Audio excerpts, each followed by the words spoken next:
জাতীয় নির্বাচন ও গণভোটের তফসিল ঘোষণা করার পর বিএনপির দুদিন পরেই নির্বাচন কমিশনে আসে এনসিপি ও জামাত। বুধবার আগারগাঁও নির্বাচন ভবনে সিইসি এএমএম নাসিরউদ্দিনের সঙ্গে বৈঠক করেন এনসিপি প্রতিনিধিরা।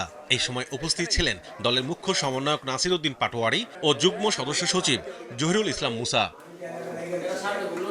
ভরসা পেতে নিজেকে হতে হয় পাতের মতো দৃঢ়, ঠিক যেমনটা জেরুসালেম। বৈঠক শেষে নাসিরউদ্দিন পাটোয়ারি বলেন, সময় মতো নির্বাচন চান তারা, তবে ভোটের তারিখ ঠিক রেখে তফসিল বিবেচনার আর্জি তাদের। যাতে এই ঘোষিত ডেট যেটা আছে এটার পরবর্তীতে যাতে ডেট না পিছায়, যাতে ইলেকশনটা যথাসময়ে অনুষ্ঠিত হয়। কারণ আওয়ামী লীগ বিভিন্ন ওয়েতে এবং ভারত বাংলাদেশে ডিস্টেবিলাইজ করে ইলেকশনটাকে পিছানোর চেষ্টা করতেছে। সেই ক্ষেত্রে যাতে ইলেকশন না পিছায়, যথাসময়ে ইলেকশন হয়, সে বিষয়ে আমরা আজকে ইলেকশন কমিশনের কাছে জানতে চেয়েছি। তারা সেই বিষয়গুলো ব্যাখ্যা দিয়েছেন। আমাদের ওনারা অনেকগুলো তারিখ দিয়েছে, ডেট দিয়েছে যে কবে আমরা মনোনয়ন আবেদন জমা দিব, কবে তুলব। তো সেই বিষয়গুলো ওনাদের রিথিঙ্কিং করা যায় কিনা সেটা নিয়েও আমরা ওনাদেরকে ভাবনার জন্য আজকে অনুরোধ জানিয়েছি। পরে সিইসির সঙ্গে বৈঠক করতে আসেন জামাত প্রতিনিধিরা। 1.5 ঘন্টা বৈঠক শেষে তারা জানান, নানা জায়গায় আচরণবিধি লঙ্ঘন হচ্ছে, আর তারেক রহমানের সংবর্ধনায় আচরণবিধি লঙ্ঘন হচ্ছে কিনা তা দেখার দায়িত্ব কমিশনের।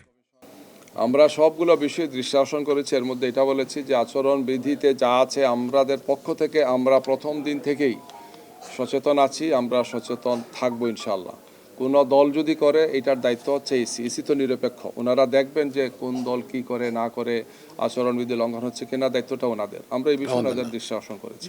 একটা বড় দলের পক্ষ থেকে কার্ড বিতরণ হচ্ছে, 50 কোটি কার্ড দেওয়া হবে, প্রত্যেকে এত হাজার করে দেওয়া হবে, এত লক্ষ পুরুষ, এত লক্ষ মহিলা দেখতেছেন, আপনাদের মাধ্যমে তো আমরা দেখতে পাচ্ছি। তো এই সমস্ত বিষয় নিয়ে আমরা তাদেরকে বলেছি যে আপনারা এগুলো একটু আল্লাহর রাস্তায় দেখেন, খোঁজখবর রাখেন, প্রয়োজনীয় ব্যবস্থা গ্রহণ করেন। পরে ইসি সচিব বলেন, তারেক রহমানের সংবর্ধনায় আচরণবিধি লঙ্ঘন হচ্ছে কিনা সেটি দেখবেন সংশ্লিষ্ট রিটার্নিং কর্মকর্তা। এছাড়া শনিবার তফসিলি ব্যাংকগুলো খোলা রাখতে বাংলাদেশ ব্যাংককে অনুরোধ করেছে ইসি।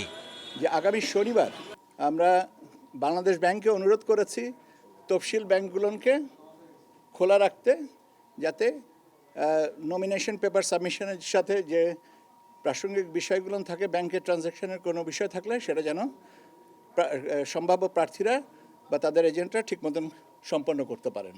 তারপরে স্যার ওখানে কোনো আচরণবিধি লঙ্ঘন হবে কিনা সেইগুলো আপনারা দেখভাল করবেন কিনা সেটা রিটার্নিং অফিসার দেখবেন।